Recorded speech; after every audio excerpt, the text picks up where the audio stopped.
The Scott Horton Show is brought to you by the Future Freedom Foundation at fff.org. Join the great Jacob Hornberger and some of the best writers in the libertarian movement like James Bovard, Sheldon Richman, Anthony Gregory, Wendy McElroy, and more for a real individualist take on the most important matters of peace, liberty, and prosperity in our society. That's the Future Freedom Foundation at fff.org. Hey everybody, Scott Horton here. Ever think maybe your group should hire me to give a speech? Well, maybe you should. I've got a few good ones to choose from, including how to end the war on terror, the case against war with Iran, central banking and war, Uncle Sam and the Arab Spring, the ongoing war on civil liberties, and of course, why everything in the world is Woodrow Wilson's fault. But I'm happy to talk about just about anything else you've ever heard me cover on the show as well. So check out youtube.com/Scott Horton Show for some examples, and email scott@scotthorton.org for more details. See you there. Hey everybody, Scott Horton here for LibertyStickers.com. If you're like me, then you're right all the time, surrounded by people in desperate need of correction. Well, we can't all have a radio show, but we can all get anti-government propaganda to stick on the back of our trucks. Check out LibertyStickers.com. Categories include anti-war, empire, police state, libertarian, Ron Paul, gun rights, founders quotes, and of course the stupid election. That's LibertyStickers.com. Everyone else's stickers suck. Ben Franklin said those who are willing to sacrifice essential liberty for a little temporary safety deserve neither. Hi, Scott Horton here for the Bill of Rights Security Edition from SecurityEdition.com. It's a plain card-sized steel Bill of Rights designed to set off the metal detectors anywhere the police state goes, so you can remind those around you the freedoms we've lost. And for a limited time, get free shipping when you purchase a frequent flyer pack of 5 Bill of Rights Security Edition cards. Play a leading role in the security theater with a Bill of Rights Security Edition from SecurityEdition.com. All right, y'all, welcome back to the show. I'm Scott Horton. Our next guest is Chris Anders. He is the legislative something at the ACLU. Welcome back, Chris. How are you doing? Hi, thank you for having me. I'm sorry, what was it called again? The legislative what? Legislative Counsel. Legislative Counsel, exactly. This was the word that was escaping me. I didn't have it in front of me. Please forgive me. Okay, very, very important piece of news here. And a very important blog entry here at aclu.org/blog/national security. Don't be fooled by new NDAA detention amendment. So, a little bit of background, of course, the National Defense Authorization Act, that's just the appropriations bill for the Pentagon every year. And last year they had an amendment that did something, and this year they had another amendment that supposedly undid it a little bit, and now, so you please explain if you could.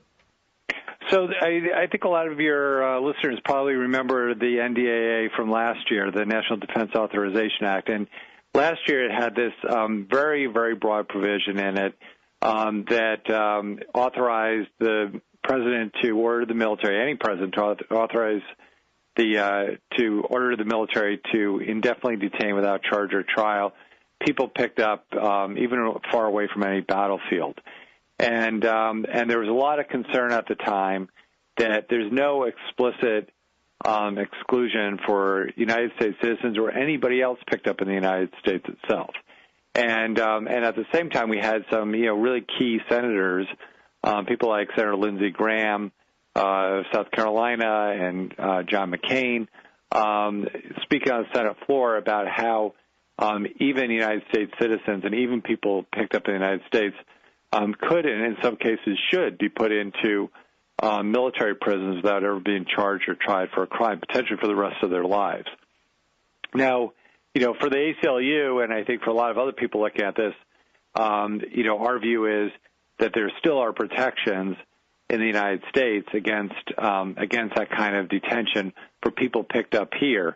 But we also know from past experience that people can be sitting in prison for years while the courts straighten that out. So there's certainly good reason to, have some clear laws saying that, no, you shouldn't be doing this anywhere, but you certainly shouldn't be doing this in the United States. The problem is, on the House side, there was language that tried to turn this into, in a very loopy way, into something about habeas. And habeas is, of course, a really important right, but habeas doesn't require on its own that anybody actually get charged and tried with a crime. So that was kind of their way to try to say, the House Republicans to say, look, we're trying to take care of this. But instead it was kind of a false promise. we had a similar thing play out last week in the Senate.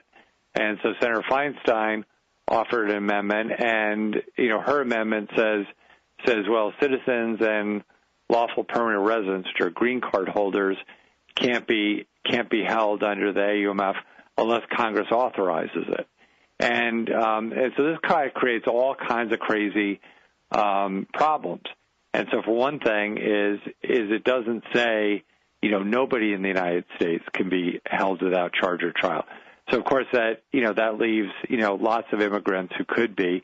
It also means that the military has the capacity to operate within the United States and detain people just as long as they're doing it under the guise of looking for people who are legal immigrants but are not green card holders. But then the other part of it is that we then had this crazy development right before this amendment got voted on, where you had people like Lindsey Graham and John McCain going to the Senate floor and saying like, wait a second, look, we have something. The Feinstein's bill says that there's no authorization unless Congress for detention without charge or trial of citizens and green card holders in the United States unless Congress authorizes it. And they said, well, we looked at the Supreme Court case from 8 years ago. We say, look, it looks like Congress did authorize it. So they basically went to the floor and kind of played a big game with the amendment, and they said, well, no, we have all kinds of authorizations, so this whole thing is meaningless. So now we have this crazy amendment in the House, kind of a really, soppily drafted amendment, the Feinstein amendment in the Senate, and it's all going to the conference committee, which is going to try to rush through and pass something to send to the president probably within the next 2 or 3 days. Ridiculous. I mean, 10 or 15 of the different points made there. It's just absolutely incredible here. All right, so in other words, if I understand this right, the crux of this thing is that in the name of saying, oh, gee, no, we want to limit the power from last year that went a little too far in saying that you can abduct Americans and hold them forever, they're conceding that, yes, the military can abduct U.S. persons, citizens or not. And then they're saying, but only if you're a citizen, then you'll get a little bit of due process, and we'll give you, and we'll say, oh yeah, you get the Sixth Amendment and all of this, but that doesn't even make any sense if you're being held by the military, that then what, you're going to get a civilian trial on a military base? Is that what they're saying? And didn't the court already rule after the Civil War that you can't do this as long as the courts are open for business? And what in the hell? I mean, do I understand that right? Is that basically the deal here? Here's the thing, right, is it doesn't take a rocket scientist to figure out, or a great law professor, right, to figure out how to respond to the concerns that lots and lots and lots of people had last year with the NDAA. What people were worried about was the military operating within the United States and being able to pick people up here and detain them, put them in prison without charging or trying them for a crime. Right? If that's what people were worried about, and there were literally hundreds of thousands of people that were calling their members of Congress. I was going in to meet with members of Congress at that time, and they basically couldn't answer their phones fast enough in their offices for the flood of calls that was coming in from people who were worried about this. If they wanted to address this year, all they have to do is just pass an amendment saying that nobody in the United States can be put into any military prison without being charged or tried with for a crime. And that's all they have to say. Those, probably 10 or 11 words. Well, really, all they would have to do is just take out the thing from last time, right? Or they can take out what they did last year. But instead, they basically have these very loopy, poorly drafted amendments, which are all designed to avoid fixing the problem. And so they're all kind of charades to look like Congress is doing something, so that they could all turn around and tell their constituents, which range from everyone from real progressives to the Tea Party movement and everyone in between, was raising concerns about it. So they want to be able to turn around and tell their constituents, look, we solved what you were worried about, but not actually do that. So, if they wanted to pass something to actually fix the problem, you're right. They could have just repealed what they did last year, or they could have just said, look, no, there is no authority to detain for the military to detain anyone in the United States without charge or trial. So, but instead, what they did, the House passed its version of something that doesn't fix the problem. The Senate passed its version of something that also doesn't fix the problem. And so, there's nobody should feel better about this process. Instead, it's like both the House and the Senate are looking to, game their own constituents on this issue. Now, am I right that it's really, up until now, hasn't been settled that the AUMF actually gives the president the authority to do anything that he can imagine? Now, that's what John Yoo argued, and that's what the Democrats have basically been arguing, right, in this case. Anyway, right, is that the AUMF is what gives them the authority to use the military against Americans in the first place. And I guess my understanding was that rather than let that be tested in the Padilla case, they backed down and indicted him and didn't try it after all. And yet that's kind of the same what they're doing now in by passing this amendment. They're sort of conceding and they're like ratifying that interpretation of the original authorization to use military force, that it includes the ability of the president to use the military to apprehend Americans.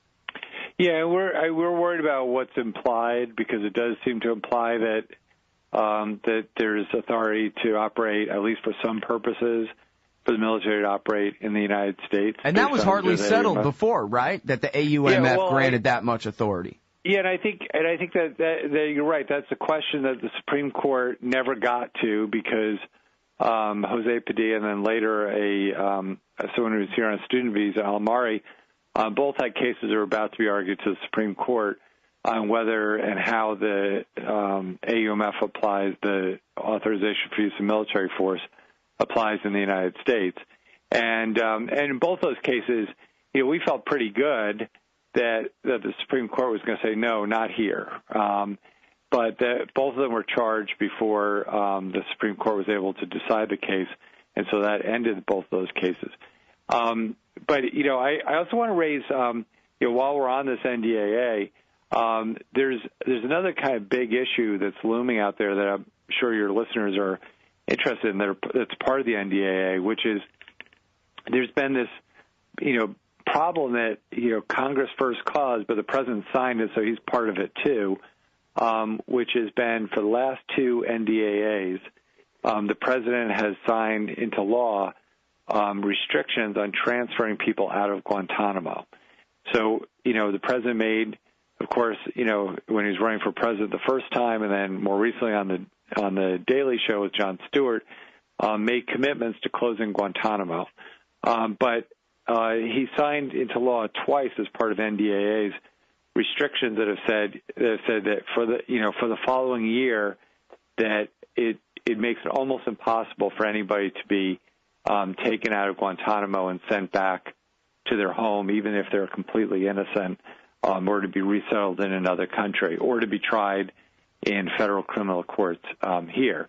And so this isn't about releasing people onto American streets or anything else. This is about just taking innocent people and sending them home, as President Bush very often did with hundreds of detainees, or putting them on trial in federal criminal courts that have a long record of trying terrorism suspects. And so it's been blocked by two NDAs in a row. We're expecting that in this conference that's coming up in the next couple of days, that Congress is probably going to extend those restrictions out for another year, which means that, President Obama really has a choice he has to make, and he has to make it basically now, like within the next week.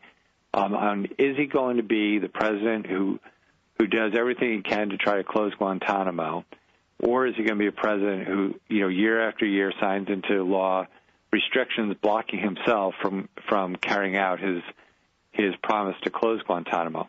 And it's really a choice point for the president, because if he says, I'm going to veto this, and actually does it, and says, you send me this crap that there's NDAA that say I can't transfer people out of Guantanamo, if he actually vetoes it, and then he can actually start the process of how to close Guantanamo.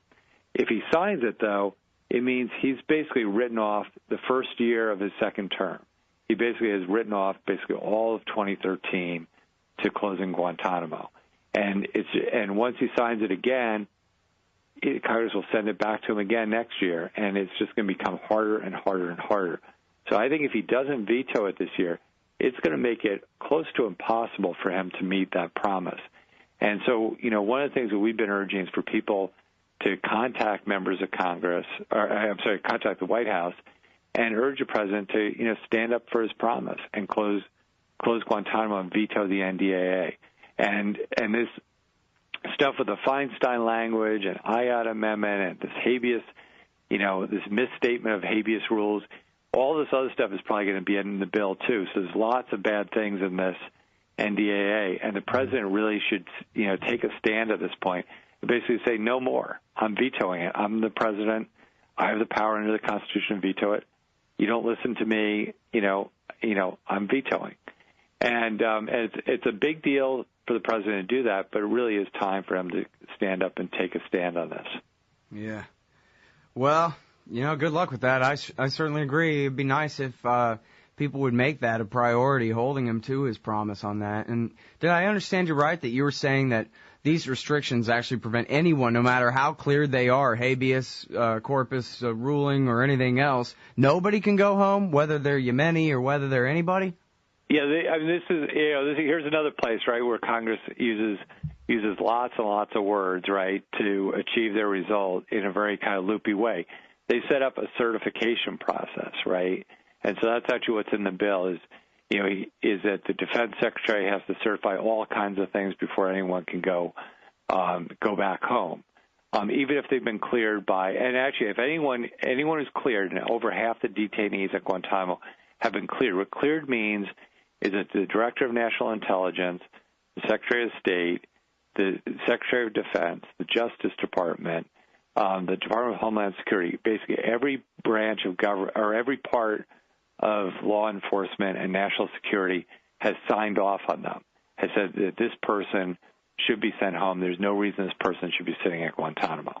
So it's not just some random decision somewhere. This has been something that's exhaustively been reviewed, and it's a unanimous agreement this person should go, right? Mm-hmm. So but they set up these certification requirements in a way that is so impossible to meet that after 2 years of the 86 or 88 people at Guantanamo who are cleared for release, there hasn't been a single one who's been certified to be transferred home. So it doesn't look like you could look at it and you say, like, oh no, it doesn't look like you're blocking anything from happening. But in the real world, it's been a blockade on sending anybody home. So you have people who have been who are innocent, people who have been picked up by mistake. Chinese Uyghurs who are these religious minorities from China who have fled the communists who were looking to persecute them, and they were picked up because they happened to flee across the border and found their way into Afghanistan at the beginning of the Afghanistan war, and they were sold by warlords to the United States. And these people haven't done anything wrong other than run away from communists. And they've been caught there. We can't even transfer these people who are religious minorities who were only picked up because they were in the wrong place at the wrong time as they were fleeing communism. That's the kind of craziness this is. And so I think that's the kind of thing, the president twice signed this into law. They're trying to, these are annual restrictions, which means every year they just expire unless they get renewed. So the president really has a choice. Like, is he going to sign this into law again, which basically is going to tie his own hands for another year? Or is he going to finally stand up and say, no, that's, enough's enough. I'm the President of the United States. I make these decisions, and I'm going to be able to start at least sending, if nothing else, at least sending the innocent people on their way. Well, and part of this, too, I don't know. It seems like these guys, it's like Chief Wiggum on The Simpsons. He says, I'm powerless to help you. I'm not powerless to hurt you, persecute you, and do whatever, like that. Yeah. If Obama wanted to, he could order the military men at Guantanamo to close the prison and put those men on boats and start shipping them this way. And what's the Congress going to do about it? They could remove him from office. But he's the commander-in-chief. He can order a war in Libya when they explicitly refuse to authorize it, and nobody can stop him then. But, he just can't close this prison because he's such a weak, powerless Article II president now, Well, those are certainly things that, he could have tried. But I think, with this chance now to veto these restrictions and veto the NDAA, he doesn't have to do anything extraordinary. All he has to do is take out his veto pen. Other presidents have done this. Other presidents have done this for the past NDAAs, and just say no. I'm vetoing. I'm sending it. This is getting into the trash pile, not into law. And one of the things I think a lot of people have been very frustrated by has been people in Congress have with Guantanamo pointing to the president and say, well, the president hasn't done enough to close Guantanamo and hasn't sent us up a plan. And then, meanwhile, the administration, the president, point to Congress and say, well, Congress has tied my hands. Well, Congress can only tie the president's hands if the president lets them.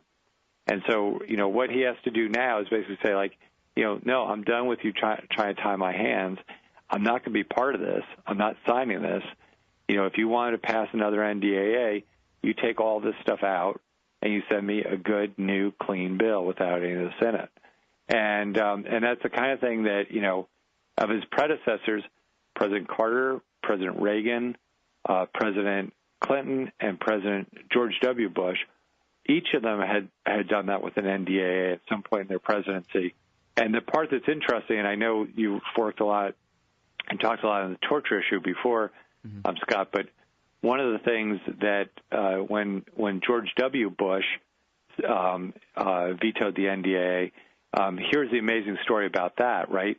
There was a provision that was put in by Congress into the NDAA in Bush's second to last year in office, and what it said that people, including Americans, who had been tortured by Saddam Hussein could sue the Iraqi government. And Bush basically said, no, Iraq is now our friend because Saddam Hussein is gone. So I'm going to veto the NDAA until you remove the provision.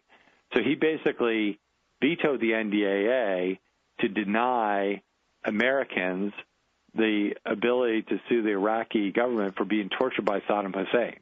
So, if George Bush was able to he just really believes in the right of a sovereign to torture people, So, even Saddam. There's a president who did what he was wrong about it, but in his view, he was right.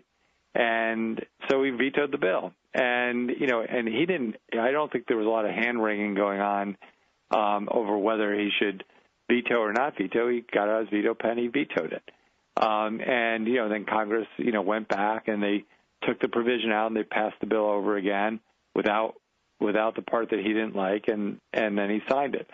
This president could do the same thing. And this is actually instead of doing something wrong like Bush did, this would be doing something right and basically saying look, you want an NDAA signed by me? Well, then send me something that I can sign, but I'm not going to sign something that keeps innocent people in prison potentially for the rest of their lives. Yeah. Well, unfortunately, I think we might as well be asking George W. Bush to do something because it's right. I mean, and in fact, look at the NDAA, arrest you or me provisions from last year. Obama put a signing statement saying hey, look, I don't ever want to use this against Americans or anything, but he fought for it in the Senate to make sure it was in there, and he's been fighting in court for it this whole time. So he has this whole thing about, oh, yeah, I want to let all these innocent people sold to Donald Rumsfeld by Pakistani warlords back in 2001 as much as anyone. But he doesn't mean it. He never does anything to do it. But he gets to keep looking good like, gee, he really wants to if only the Republicans would let him. Yeah, I think, this really is, I think this really is a key decision point for the president. So it really is going to be, there's been a lot written recently about, what is President Obama's legacy going to be? And I think that there are some people in the White House and maybe the president himself who are thinking about that. How does he want to be remembered? Does he want to be remembered as someone who signed all this bad stuff into law and didn't get Guantanamo closed? Or is he going to want to be remembered as someone who, with Guantanamo, who maybe took a lot longer than it could have taken? Maybe there were some missteps, but at the end of the day, he closed it. That's really what's at stake here. And I think there are some people in the White House right now who realize it. And, hearing from, the White House hearing by either email or phone calls that they want this NDAA vetoed is really going to be important, because there are some good people in the White House who are making that argument right now, and that this is what the president should be doing. And of course, there are others who, I'm sure, who are arguing the president should just continue signing whatever the Congress sends to him, no matter how bad it is. So, it really is a chance for people to say, Mr. President, this really is a time to make a stand on this. And, you want your legacy to be a good legacy. Well, you're going to have to veto this NDAA. Yep. All right. Well, I'm with you, and I hope people will pick up on that cue and at least make their phone call, send their email. I guess I've heard rumors that if you send in an old-fashioned telegram or a fax, those are old-fashioned now too, those count a little bit more because they take up physical space in politicians' offices, and so maybe I think that's right. It's the more different ways you try to get in the door, or get something in front of them, the better off you are. And no one sends regular letters anymore. Right. And I wouldn't recommend that here because it's moving too quickly. It's moving in the next couple of days. But I think, whether it's telegram or faxing something off or emailing, telephone calls, all those things I think are ways to reach out and try to get them to pay attention. Or for people that have their own blogs or their own outreach, reach out to others on through your own social media, I think is a really good idea too. Right, yeah, and all the other independent groups out there, having their own official position on this and speaking as groups. I represent these 700 people, and we all say, et cetera. Yep. Like that's worth a little bit extra, so hope people will take your advice there. All right, thank you so much for your time as always, Chris. Great to talk to you. Okay, thank you. Bye-bye. Everybody, that's Christopher Anders. He is the Legislative Counsel for the ACLU in Washington, D.C. Hey, y'all, Scott Horton here. After the show, you should check out one of my sponsors, WallStreetWindow.com. It's a financial blog written by Mike Swanson, a former hedge fund manager who's investing in commodities, mining stocks, and European markets. Mike's site, WallStreetWindow.com, is unique in that he shows people what he's really investing in, updating you when he buys or sells in his main account. Mike's betting his positions are going to go up due to the Federal Reserve printing all that money to finance the deficit. See what happens at WallStreetWindow.com. In an empire where Congress knows nothing, the ubiquitous D.C. think tank is all. And the Israel lobby and their neocon allies must own a dozen. Well, Americans have a lobby in Washington, too. It's called the Council for the National Interest at councilforthenationalinterest.org. They advocate for us on Capitol Hill. Join CNI to demand an end to the U.S.-sponsored occupation of the Palestinians and an end to our government's destructive empire in the Middle East. That's the Council for the National Interest at councilforthenationalinterest.org. Hey ladies, Scott Horton here. If you would like truly youthful, healthy, and healthy-looking skin, there is one very special company you need to visit, Dagny & Lane at DagnyandLane.com. Dagny & Lane has revolutionized the industry with a full line of products made from organic and all-natural ingredients that penetrate deeply with nutrient-rich ionic minerals and antioxidants for healthy and beautiful skin. That's Dagny & Lane at DagnyandLane.com. And for a limited time, add promo code SCOTT15 at checkout for a 15% discount. Hey folks, Scott Horton here for Veterans for Peace at veteransforpeace.org. I'm not a vet, but if you are, I'd like to ask you to consider joining Veterans for Peace. As you know, in matters of foreign wars, a veteran's voice is given much more weight. Well, Veterans for Peace is making veterans' voices heard in ways and places where they can really make a difference. There are more than 175 chapters of Veterans for Peace in all 50 states, working hard to eliminate nuclear weapons, seek justice for veterans and victims of war, and abolish war as an instrument of American national policy. It's the peace vets versus the chicken hawks. Join up the good fight at veteransforpeace.org.